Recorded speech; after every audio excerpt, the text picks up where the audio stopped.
views and opinions expressed in this program are those of the participants and do not necessarily reflect the views of BronxNet or the program underwriters.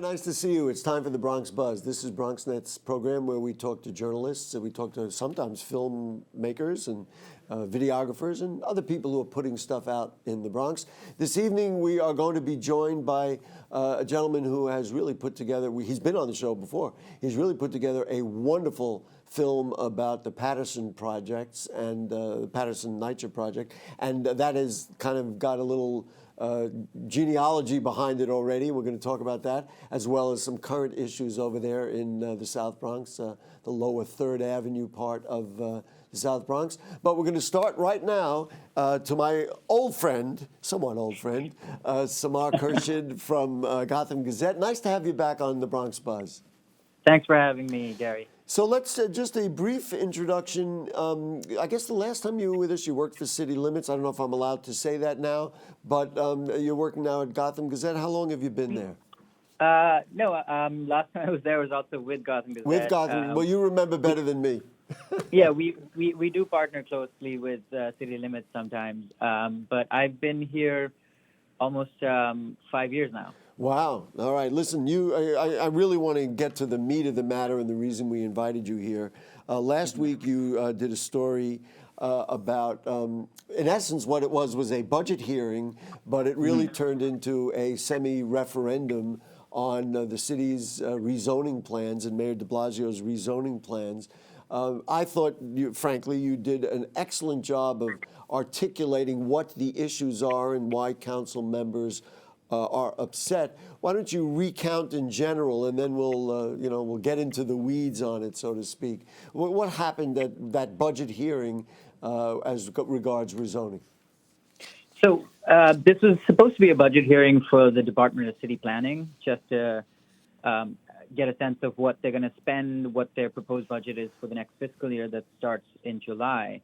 But Marissa Lago, who's the director of the department and who's also the chair of the City Planning Commission, sort of very quickly found herself having to defend Mayor de Blasio's affordable housing program, or rather, what's more accurately, a rent-restricted housing program, because a lot of council members are saying that it's not creating the deeply affordable housing that's necessary in these large neighborhood swaths that have been identified for rezoning. And that's basically what the entire hearing became about. It became about the sort of the pros and cons of this approach, which relies on spurring rapid development and giving subsidies while also mandating the building of rent-restricted housing through changes to land use policy and large-scale upzonings, basically. Mm-hmm. To me, this dialogue has barely been a dialogue for a little while now, and there have been rezonings all over the city, most prominently for the Bronx on Jerome Avenue. And Right. There were many people who had a lot to say that was, they didn't want it. I mean, there were real protests, right? Right. And go ahead. And that's not sort of particular to Jerome Avenue. It's sort of happening. It's playing out across the city in every rezoning. Right. Part of the issue is that when the city identifies a neighborhood, they're looking at neighborhoods that are already seeing sort of long trends of displacement, of rising rents, of gentrification, as well as neighborhoods that aren't very dense already.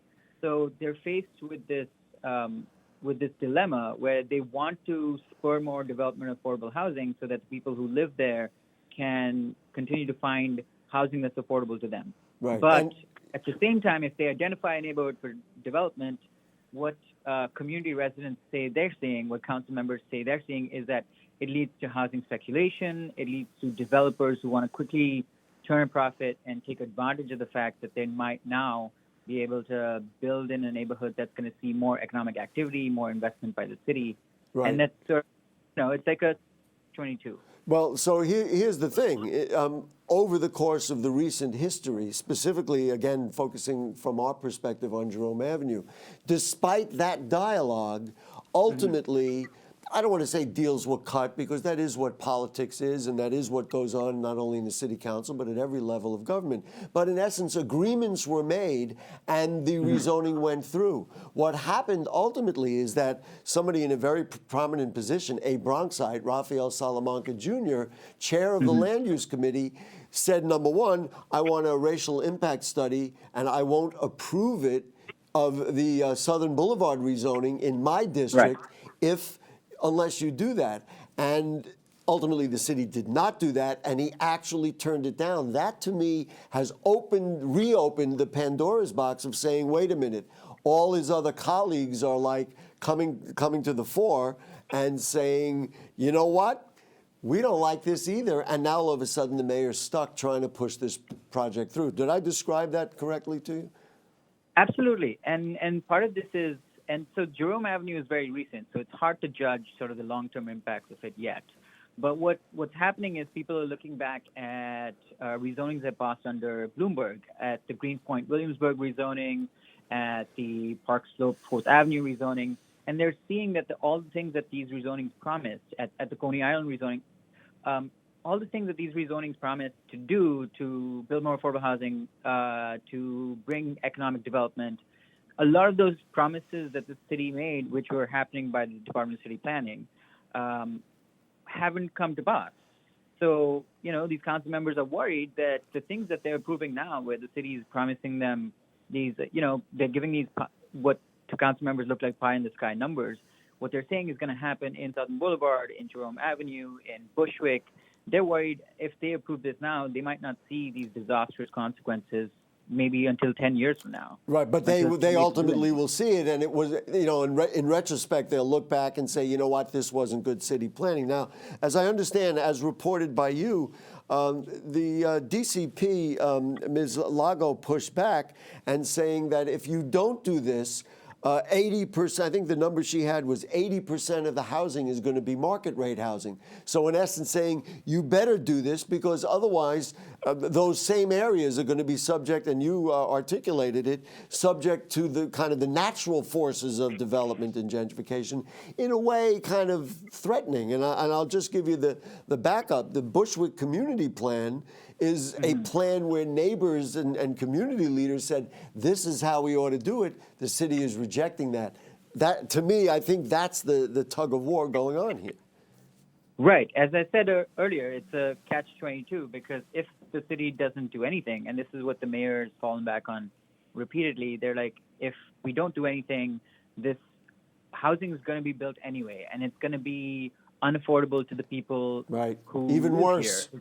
Even worse. Exactly. So, and it'll make the unaffordability crisis worse. So maybe you're a little bit, Samar, maybe you're a little bit smarter than me.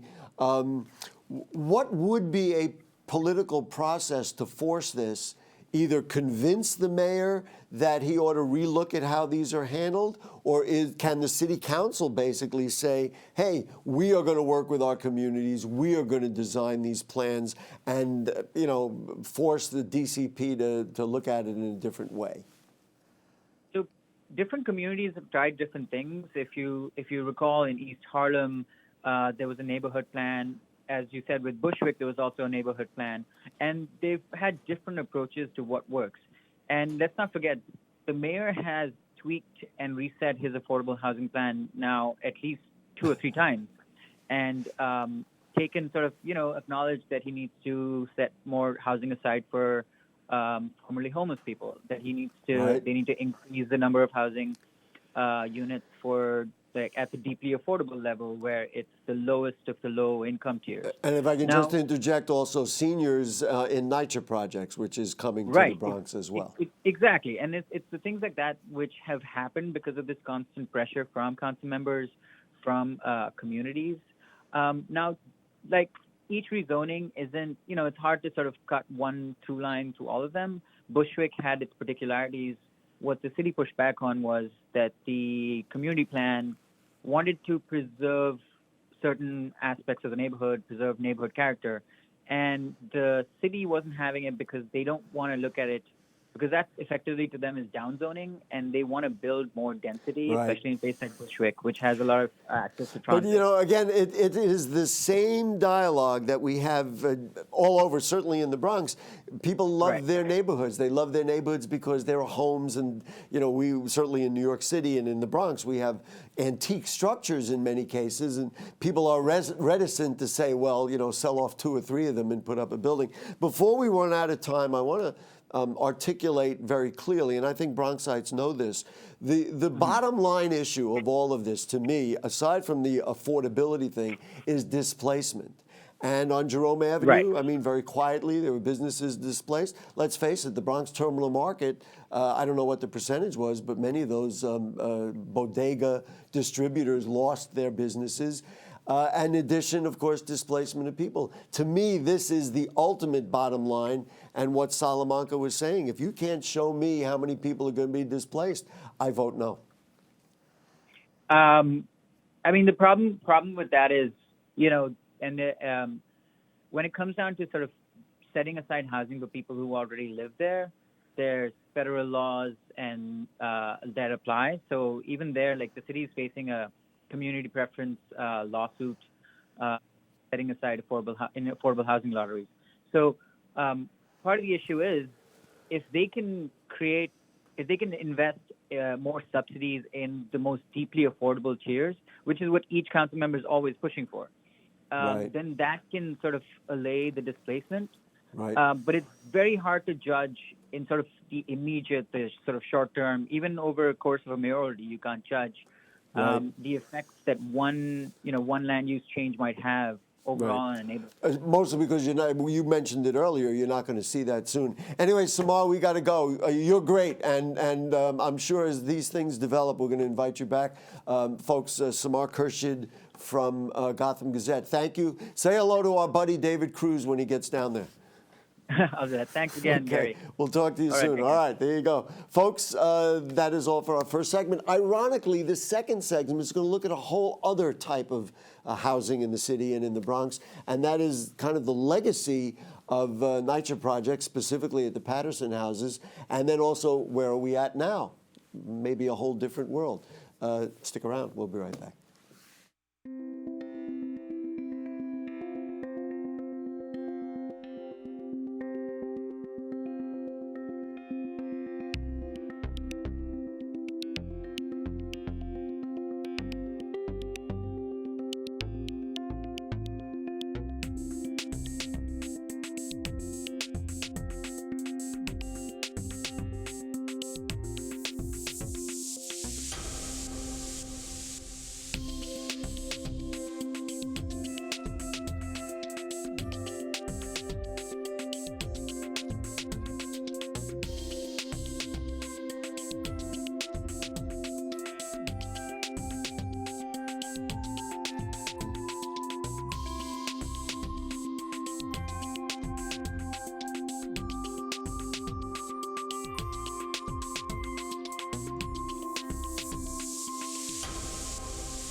Hey, back with you on the Bronx Buzz. I am thrilled because they come back to the show, and I love that. My buddy Bahati Best, nice to have you with us. He is the executive producer of The Patterson. The last time he was here, we took a look for the first time. It's still in production. We're going to talk about that. And Clarisa Alayeto, community activist from The Patterson and from that whole area in Mott Haven. Nice to have you with us. Thank you. It's nice to be here. Bahati, let's talk about The Patterson and the project. And now I'm going to give what I know, is that he came here, he showed us a little bit about what it was going to be about. And then I went to a screening. Yes. And it was presented as a draft, you know, that it's a film that's getting there. Where is it at? Oh, we're still sweetening the audio. And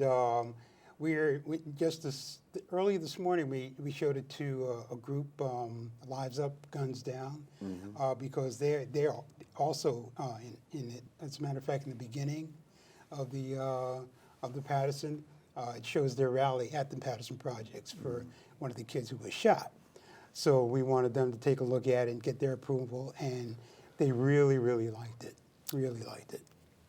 I think maybe we ought to recap, and I'm going to give you a very general thing, but then you can be specific. What the Patterson film does is document what it used to be like. And we all know, you just open any newspaper on any day, what NYCHA projects are like and the struggles that many of them have.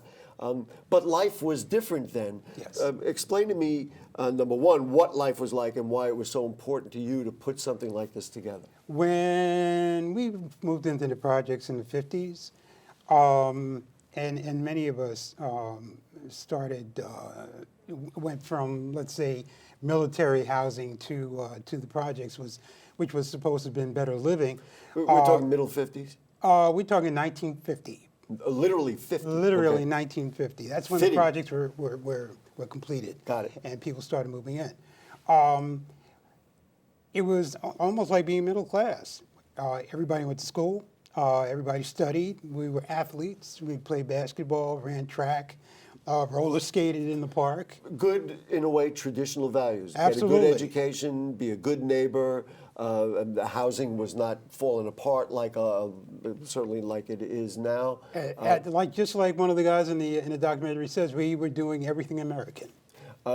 And diversity, people from all over the place. All over the place. People in the Bronx had settled from Ireland and Germany and Russia. And Italy and and African Americans, of course, and certainly Hispanics. Yes, and absolutely. And I guess it's pretty obvious what had happened, but ultimately, when you look back, what happened to change it? And that is going to be a perfect segue to bring in our friend Clarisa. It was a withdrawal of goods and services, and this is not just our story, but every housing project throughout the city went through the same changes at the same time.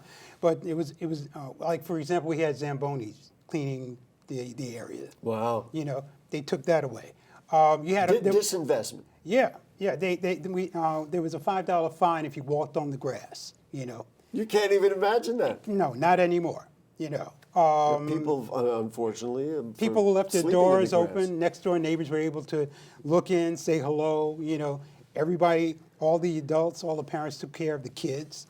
Everybody had, every parent had. It was like a network. If you did something wrong, your mother's going to find out. It was that kind of network. It was togetherness. Clarisa, I know we're talking about ancient history, and Bahati and I are a little older than you, but you understand the legacy. You certainly are familiar with it. You have heritage at the Patterson Houses. For folks who don't know, it's down in the lower 3rd Avenue is where it is. Where are we at now with Patterson? Every time it's been in the news, unfortunately, it's really been for the wrong thing. It absolutely is. And right now, we experience a lot of violence, a lot of poverty, a lot of disinvestment, and you can see it visible. It's visible, the disinvestment from federal government, from people, from residents, you know, who actually at one point cared about where they lived, and it's hard now to care about a place that no one else cares about, and so it's a different place. You know what I want to do before I forget, because I was so interested in talking to both of you. I want to show the trailer. There's a trailer for The Patterson, so people can get some context about what we're talking about. Then I'm going to follow back up with you, and we're going to bring it all up to date. So here it is. I guess it's essentially the same thing we showed last time you were here. It was over the summer. It doesn't matter when it was. It's still relevant. Check it out. The Patterson. Every time you hear about this project, there's always some kind of violence. Less than a week after 16-year-old Ocean Conway was shot in the head at the Patterson Houses, community members rallied together to voice that they've had just about enough. It is not normal for somebody to get shot in broad daylight. We have to stand up. This is where we work at. This is where we live at. We have to wake up. There's a system that's waiting for our kids.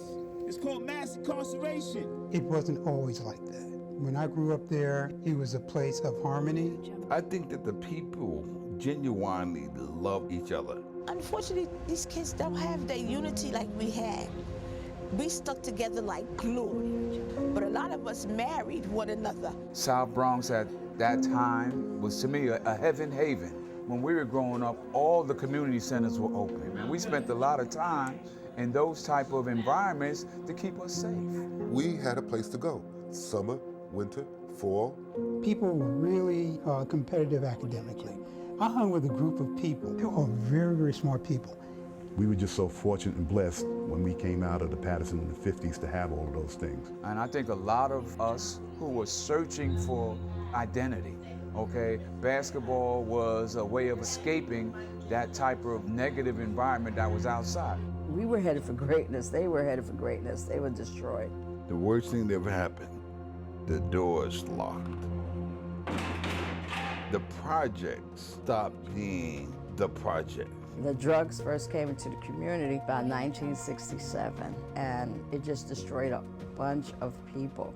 The federal government, the city, and the state government, all three, I hold responsible for letting the project deteriorate. My hope for Patterson Houses is that we create a community of opportunities. It is up to us to put down the fear, and that when we see our brother and our sister on a path that's crazy for them, to pull them back in and say, no, bro, don't do that. No, sis, don't do that. Nobody talks about the fact that public housing was a place where people of all backgrounds shared their food and music, where people of all backgrounds lived and learned together. There are 341 projects in New York City proper. The people who lived in those projects have stories to tell, 7 decades worth. They tell what it was like in one of those projects, the Patterson. Ladies and gentlemen, the Patterson, congratulations. When is it coming out? When can the general public see it? I'm hoping that we can get it out within the next 2 months. I want to get back to Clarisa. I was just talking with you about during a lot of time that I spent in that neighborhood. I would walk by.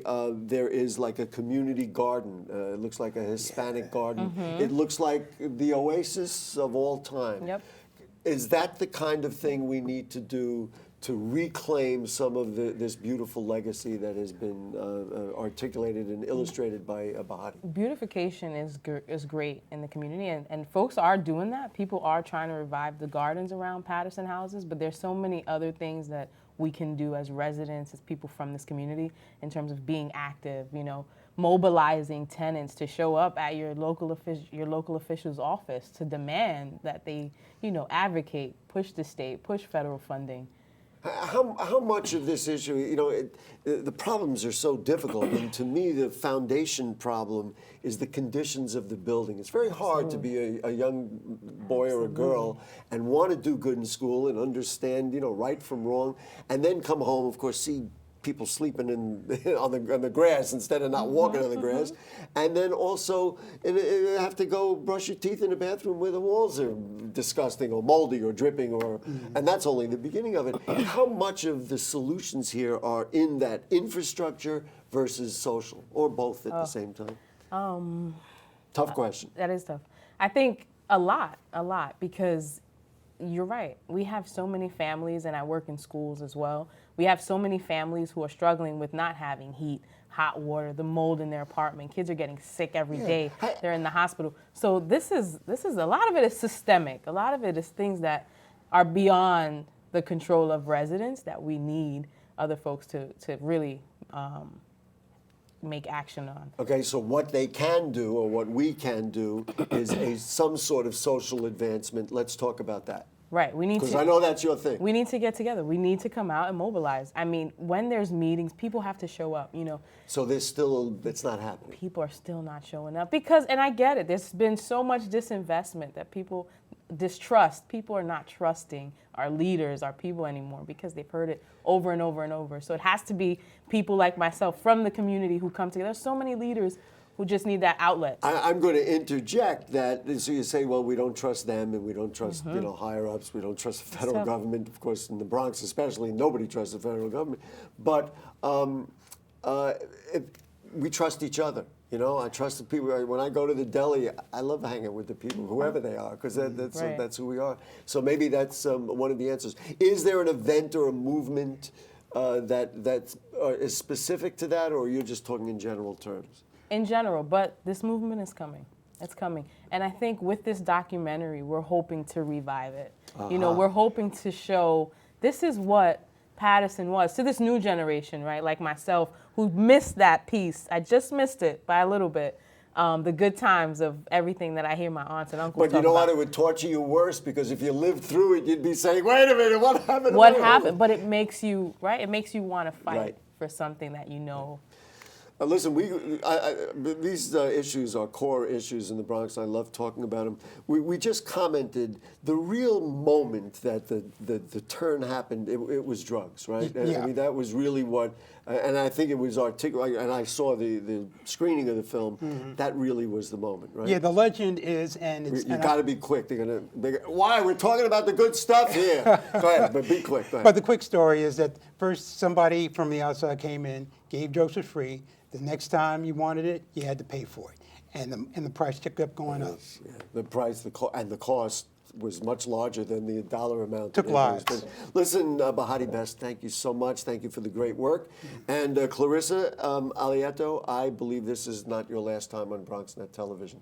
So we're gonna drag you in because you got something to say, and we love to hear what it is. Thank you so much, folks. I have absolutely loved this program today because both segments were about really what life in the Bronx is all about. We'll see you next week on Bronx Talk. This week we'll have Senator Louis Sepulveda talking about coronavirus and all these very same issues. See you then. Good night.